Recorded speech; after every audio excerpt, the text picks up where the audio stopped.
नमस्कार विद्यार्थी मित्रांनो, मी सीमा तुमचे सरस्वती गुरुकुल चॅनलवरती स्वागत करत आहे। आज आपण इयत्ता 7वी विषय भूगोल यातील 11वा म्हणजे शेवटचा पाठ समोच्च रेषा नकाशा आणि भूरूपे या पाठाचा आज आपण स्वाध्याय बघणार आहोत।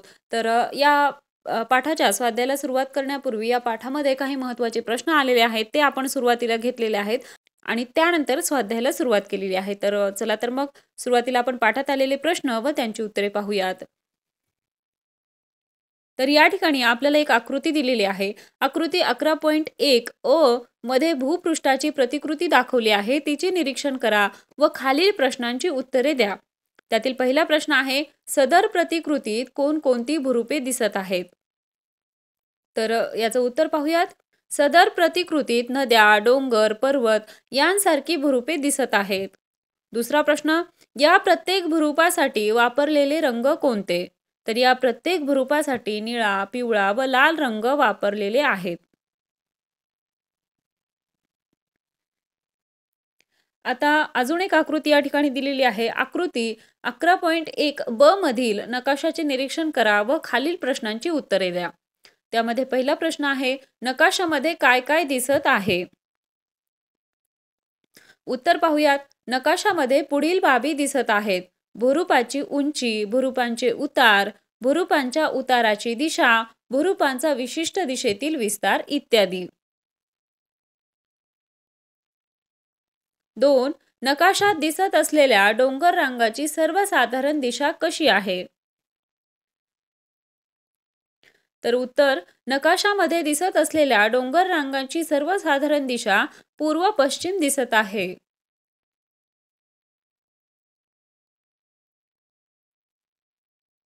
3. नकाशातील कोणत्या दिशेस सपाट प्रदेश आहे? नकाशातील दक्षिण दिशेस सपाट प्रदेश आहे। 4. नकाशातील रेषांचे कमीत कमी व जास्तीत जास्त मूल्य किती आहे? तर नकाशातील रेषांचे कमीत कमी मूल्य 600 मीटर व जास्तीत जास्त मूल्य 800 मीटर आहे। 5. ही मूल्ये काय दाखवत असावीत? तर ही मूल्ये संबंधित ठिकाणांची समुद्र सपाटीपासूनची उंची दाखवत असावीत।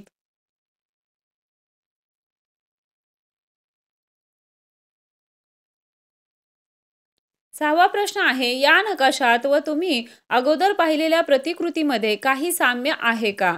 असल्यास ते कोणते? तर उत्तर पाहूयात। या नकाशात व पाठ्यपुस्तकातील 11.1 अ मध्ये दिलेल्या प्रतिकृतीमध्ये साम्य आहे। प्रतिकृतीमध्ये वेगवेगळ्या रंगांच्या साहाय्याने दाखवलेली भूरूपे या नकाशात समोच्चता रेषांच्या साहाय्याने दाखवली आहेत।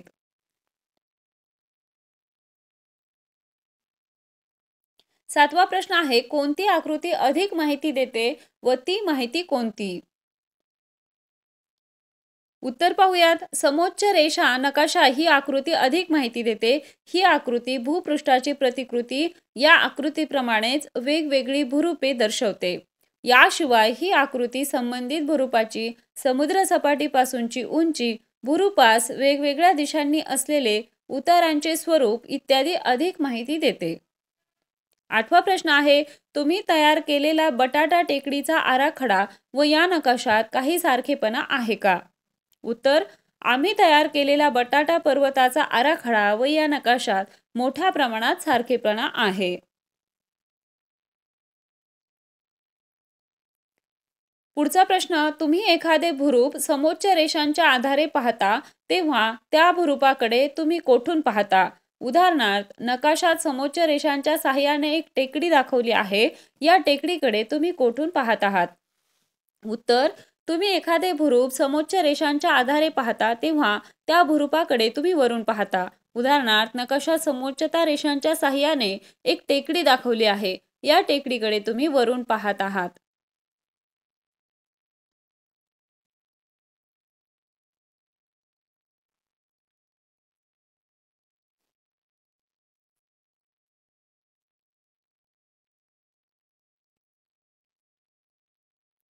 आता या ठिकाणी अजून आपल्याला आकृत्या दिलेल्या आहेत। आकृती 11.3 अ व त्याखाली दिलेल्या आकृती 11.3 ब चे निरीक्षण करा व पुढील प्रश्नांची उत्तरे द्या। यामध्ये पहिला प्रश्न आहे, नकाशात पुरंदर किल्ला कोणत्या दिशेला आहे?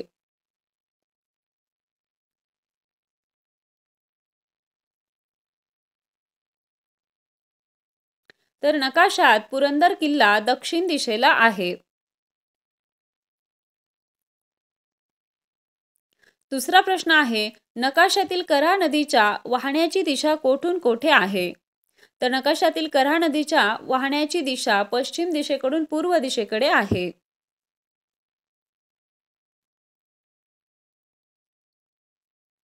तिसरा प्रश्न आहे, नकाशात कोणत्या बाजूला डोंगर रांगा नाहीत? तर नकाशात पूर्व बाजूला डोंगर रांग नाही.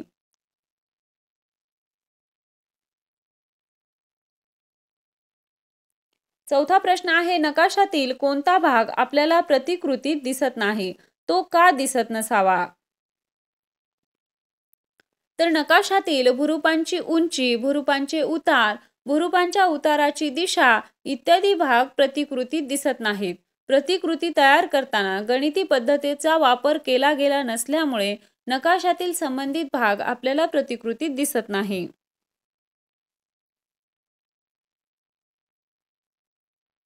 पाचवा प्रश्न आहे, कात्रज दिवे घाट या डोंगर रांगेची उंची कोणत्या दिशेने वाढत गेली आहे? उत्तर आहे, कात्रज दिवे घाट या डोंगर रांगेची उंची पूर्व दिशेकडून पश्चिम दिशेकडे वाढत गेली आहे. सहावा प्रश्न, उंच डोंगर रांगा कोणत्या दिशेला आहेत? उंच डोंगर रांगा दक्षिण दिशेला आहेत.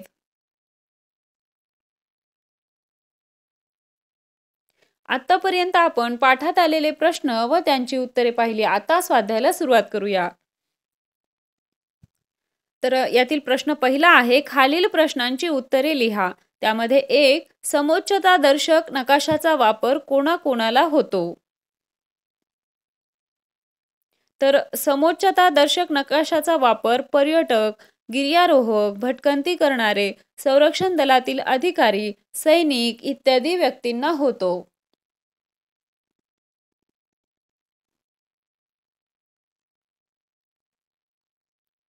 2. समोच्च रेषांच्या निरीक्षणावरून काय लक्षात येते? उत्तर आहे, समोच्च रेषांच्या निरीक्षणावरून पुढील बाबी लक्षात येतात. 1. एखाद्या ठिकाणाच्या समुद्रसपाटीपासूनची उंची. 2. संबंधित ठिकाणाला वेगवेगळ्या दिशांनी असलेल्या उतारांचे स्वरूप. 3. एखाद्या प्रदेशातील समान उंचीवर असलेली ठिकाणे.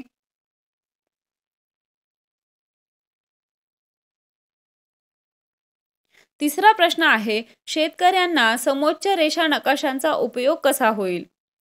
तर उत्तर पाहूयात. शेतकऱ्यांना समोच्च रेषा नकाशांचा उपयोग पुढील प्रमाणे होईल. 1. सखोल शेतीसाठी कमी उंचीवरील योग्य जागेची निवड करण्यासाठी. 2. मळ्याच्या शेतीसाठी डोंगर उतारावरील योग्य जागेची निवड करण्यासाठी. 3. पावसाचे पाणी उंचावरील प्रदेशातून कोणत्या दिशेने वेगाने खाली येईल व कोणत्या दिशेने संथ गतीने खाली येईल याविषयीचा अंदाज बांधण्यासाठी इत्यादी.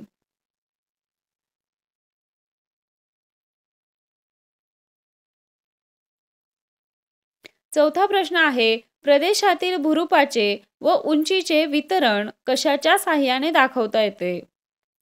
तर उत्तर पाहूयात. प्रदेशातील भूरूपाचे व उंचीचे वितरण समोच्चता दर्शक नकाशाच्या साहाय्याने दाखवता येते.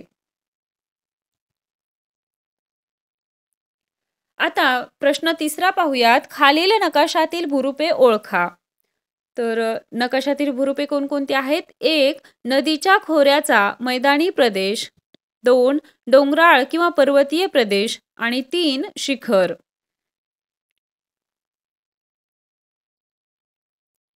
प्रश्न दुसरा, रिकाम्या जागी योग्य शब्द लिहा. त्यातील 1. समोच्च रेषा एकमेकींच्या जवळ असतील तर तेथील उतार रिकामी जागा असतो. रिकाम्या जागी योग्य शब्द येईल तीव्र. दुसरा प्रश्न आहे, नकाशावर समोच्च रेषा रिकामी जागाचे प्रतिनिधित्व करतात. तर रिकाम्या जागेवरती योग्य शब्द येईल समान उंचीच्या ठिकाणांचे. 3. रिकामी जागातील अंतरावरून उताराची कल्पना करता येते. तर रिकाम्या जागी शब्द येईल समोच्च रेषातील. 4. 2 समोच्च रेषातील अंतर कमी असते तेथे रिकामी जागा तीव्र असतो. तर रिकाम्या जागी शब्द येईल उतार. आलं लक्षात? आशा आहे तुम्हाला सर्व प्रश्नांची उत्तरे समजली असतील. तुम्हाला अभ्यास करताना काही अडचणी आल्या, तुमच्या मनामध्ये काही शंका असतील, तर मला कमेंट करून नक्की सांगा आणि तुमचा अभ्यास पूर्ण झाला असेल, परीक्षेची तयारी पूर्ण झाली असेल अशी आशा करते आणि तुम्हाला माझ्याकडून परीक्षेसाठी खूप खूप शुभेच्छा. हा व्हिडिओ कसा वाटला ते कमेंट करून नक्की सांगा. व्हिडिओ आवडला असेल तर व्हिडिओला लाईक करा आणि सर्वात महत्त्वाचं म्हणजे चॅनलला सबस्क्राईब करा. भेटूया पुढच्या इयत्तेच्या व्हिडिओमध्ये. तोपर्यंत धन्यवाद.